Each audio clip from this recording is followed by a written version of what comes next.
శ్రీకాకుళం జిల్లా పాతపట్నం నియోజకవర్గంలో తాగునీటి సమస్యతో ప్రజలు తీవ్ర ఇబ్బందులు పడుతున్నారన్నారు మాజీ ఎమ్మెల్యే రెడ్డి శాంతి. ఒక బిందె నీటి కోసం మహిళలు పడుతున్న కష్టాలు చూస్తుంటే హృదయం కలిచివేస్తోందని ఆవేదన వ్యక్తం చేశారు. కూటమి సర్కార్ పేదలను పట్టించుకోవటం లేదని మండిపడ్డారు. బోరు బావులు, పైప్ లైన్ల మరమ్మతులు చేయించకపోవడంతో ప్రజలు తీవ్ర ఇబ్బందులు పడుతున్నారని వెల్లడించారు.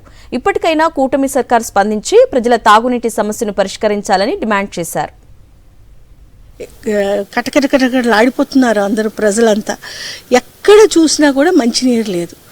యువతల ప్లెయిన్స్లో కూడా లేదు. ఇక్కడ చాలా కొండల ప్రాంతం ఎక్కువ, గిరిజనులు నివసించే ప్రాంతం ఎక్కువ. ఎక్కడ ఏ గ్రామానికి వెళ్ళినా కూడా మంచినీరు లేదు. కానీ ప్రతి ఇంటి దగ్గర పైప్ మాత్రం ఉంది. ప్రతి ఊర్లో కూడా పెద్ద పెద్ద టన్నల్స్ పైప్స్ ఉన్నాయి, మంచినీటి సరఫరా పైప్స్ ఉన్నాయి.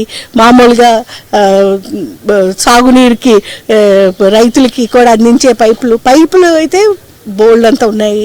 ఎక్కడ చూసినా ప్రతి ఇంటికి కొళాయి ఉంది. కానీ అందులో నీరు మాత్రం రావటం లేదు. దీనికి కారణం ఏంటి?